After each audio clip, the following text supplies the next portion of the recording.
তুমি বলছো আমি সত্যি বুঝতে পারছি না। না বনলতা, আমার কথার মধ্যে কোনো ধোঁয়াশা নেই, না বোঝার মতো আমি কোনো কথা বলিনি। তুমি ঠিক বুঝতে পারছো আমি কোন ফোনের কথা বলছি।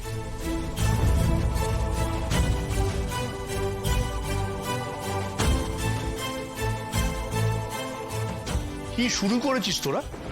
হ্যাঁ, জানিস তো একটা কথা যে লেবু বেশি কচলালে তেতো হয়ে যায়, তোরা ঠিক সেই জিনিসটা করছিস। সবচেয়ে বড় কথা, তুই বা বনলতা কেউ তো ছেলে মানুষ নোস, তাহলে এটা কেন করছিস? যে কথা দুজনের মধ্যে হতে পারে সেই কথাটা সবার সামনে আলোচনা করছিস।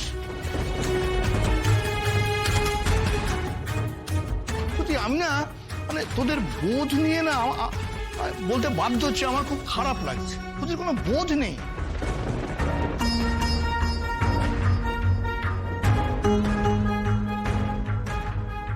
তোরা তো নিজেরা কথা বলে সমস্যার সমাধানটা করতে পারতিস, নিজেদের ঘরেই করতে পারতিস। নিজেদের সমস্যা উঠোনে টেনে নামিয়ে তোরা কি করছিস বলতো?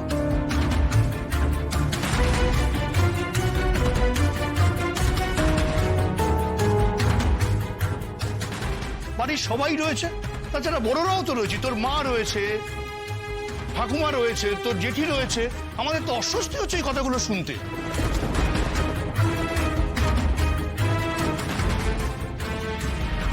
জেঠুমনি, শুধু আমার উপরে দায়টা কেন দিচ্ছ? আমি তো শুরু করিনি। আর তুই শুরু করিসনি, কিন্তু তুই তো তাতে ইন্ধন জোগাচ্ছিস, তাহলে তাল দিচ্ছিস, সেটাও সমান অন্যায় কৃষ্ণ। আশ্চর্য, তুই লাজুর কথা ভাবতো। ওর আজকে প্রথম কলেজে যাচ্ছে, তো ঘাবড়ে থাকার কথা, কিন্তু বাড়িতে যেসব কথাবার্তা হচ্ছে তাতে তো আরো ঘাবড়ে যাচ্ছে। মানে তোদের কোনো সেন্স নেই নাকি?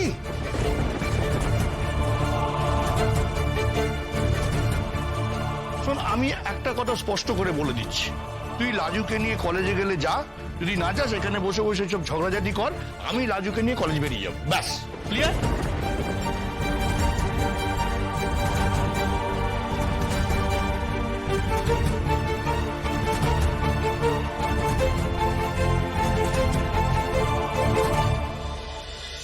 চলো।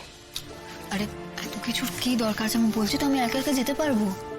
এই, আর একটাও কথা না, চুপ।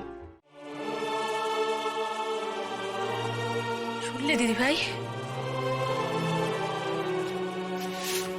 শুনলে কৃষ্ণর কথাগুলো? কৃষ্ণ বনলতার ব্যাপারে কি বলল? আমার কিছু মাথায় ঢুকছে না দিদি ভাই। ছেলেটার উপর দিয়ে কি যাচ্ছে বলো তো, কি চলছে ওর মধ্যে? এতদিন ধরে কত কি ও মুখ বুঝে সহ্য করে চলেছে।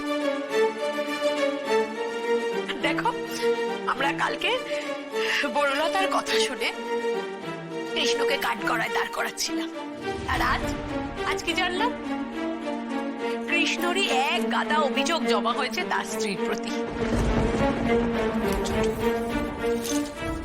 ঠিক হয়ে যাবে, সব ঠিক হয়ে যাবে, একটু সময় দে, খালি ঠিক হয়ে যাবে, চিন্তা করিস না তো। আমি তো আগেই সবকিছু বলে দিয়েছি, তোমাদের সবাইকেই সবকিছু বলে দিয়েছি, নতুন করে আর কিছু বলার নেই আমার। সত্যি সবটা বলেছো বনলতা? আমার তো মনে হয় না কৃষ্ণকেও বলেছো বলে। আমি না তোমাকে পরিষ্কার করে একটা কথা বলছি, তোমার যদি তোমার বিয়ের আগে কোনো সম্পর্ক থেকে থাকে, কিন্তু সেটা নিয়ে ক্লিয়ারলি আমাদের সঙ্গে আলোচনা করতে পারো। কি বলছো তুমি? প্লিজ আন্টি, এসব কথা বলো না।